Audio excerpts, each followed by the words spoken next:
Well, hello then, I do hope you're all well. Was Buffoon Boris Johnson exposed as being a Russian asset? The reason why I'm asking is because while our Crime Minister, Bodge Jobson, was being carved to bits by the excellent Labour MP Dame Dianne Johnson in the Liaison Committee meeting about the carnage that's happening at the Home Office and wiping the floor with him, she then turned her attention for a final question on the time he met a certain former KGB agent. And that's when things got very interesting and watch Angus Brendan McNeils' facial expressions. Absolutely brilliant. Dianne, Home Affairs. Thank you. Good afternoon, Prime Minister. A few weeks ago I met a group of Ukrainian MPs who had travelled to the UK via the Republic of Ireland. Like every other country, the Republic of Ireland in Europe doesn't require a visa. They then travelled up through the common travel area. They didn't have anything checked. And they were raising with me whether it was a sensible decision to allow such a bureaucratic visa system for Ukrainians fleeing Ukraine was a sensible use of resources and, as we know, has compromised the capacity of the Home Office. What do you say to that? I hear you loud and clear, Dianne. I think that the argument that's been put to me is two things. First of all, we've got to be careful that we are able to screen people properly. But these people coming up through the common travel area, there's no screening. I accept that, and I accept the limitations of screening. But on the other hand, you've got to look at what we've done so far. 135,000 visas have been issued, and I think that the record is getting better and better. The UK is hosting a lot of Ukrainians, and I think we should be very proud of that. So perhaps I'll come on to the problems with the Home Office, which, as I've just alluded to, the capacity issues of the Home Office when they designed a whole new visa system. Why is it that British people are waiting so long to get their passports, when we all knew there was going to be a surge in passport applications after COVID, with people wanting to travel, have family holidays, get married abroad, all of those things? Why is it that we've ended up with people waiting so long and having to spend so much time and money to get a passport? Well, it is very frustrating, and I share everybody's frustration. I think the answer is that the demand has been very big because people are very keen to go on holiday. We've rushed people into the passport office. So why were you having to do that? And the numbers are starting to improve. I think from memory, 91% get their passport within 4 to 6 weeks.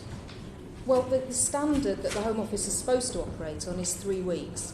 It's now 10 weeks. When will it go back down to 3 weeks? Well, I don't know when it goes back down to 3 weeks, but I think what I have in my head is that 91% get their passport within 4 to 6 weeks.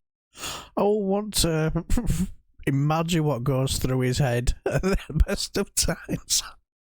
I'd urge everybody who's thinking of going away, 4 to 6 weeks from now, and hasn't got a passport, to get a passport. OK, so the bread and butter issues just aren't being looked at by the Home Office and dealt with in a very good way. Can I just ask you, why is it your government has now got a backlog of 89,000 asylum claims that they haven't decided? Why has that happened? Well, the UK has historically had very large numbers of asylum claims, and I seem to remember that there were many thousands of asylum claims left undecided when the last Labour government left office. No, Prime Minister, the asylum claims in this country have remained fairly steady in the last few years. So your Home Office has built up a backlog of nearly 90,000 claims they've not decided. So can I just ask you then, why is your government so bad at actually sending back failed asylum seekers? In 2010, we sent back 10,663. Last year, we sent back 806 failed asylum seekers. Why? I don't think that it's the fault of the officials. I think they do their level best. I don't think it's that they're so bad. I think it's that our brilliant legal profession is so good at finding reasons why they should not be returned. In other words, we'll blame lefty lawyers for using the rules that we set in Parliament against us to stop us from being Horrible to vulnerable poor brown people. Disgusting. What an arsehole. That's your answer. It's not to do with the fact you haven't been able to enter into agreements with other countries. You haven't got a replacement for the Dublin Agreement. My Okay. My impression is that, and certainly if you look at what happened with the Dublin Agreement, that broke down across the board, and the returns agreements have been extremely hard to. Well, let's just strike. put it this way: that you sent back 20 people who came across in small boats across the Channel last year. 20, and there were 28,000 that came.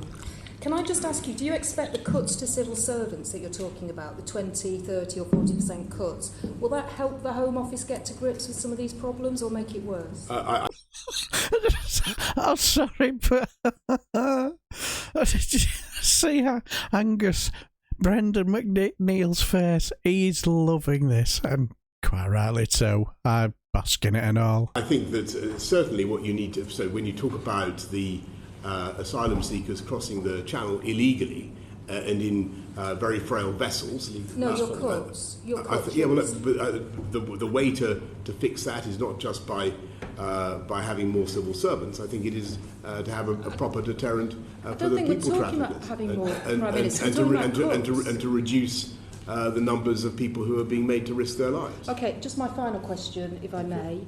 Could you just confirm, and I just appreciate a yes or a no, that you met with the former KGB officer Alexandra Lebedev when you were Foreign Secretary without officials on the 28th of April 2018? Well, I'd have to check, but you have to check if you met someone. Are you having a lapse of memory again? No, but that sounds. But if you're asking me a very specific question about a very specific date, and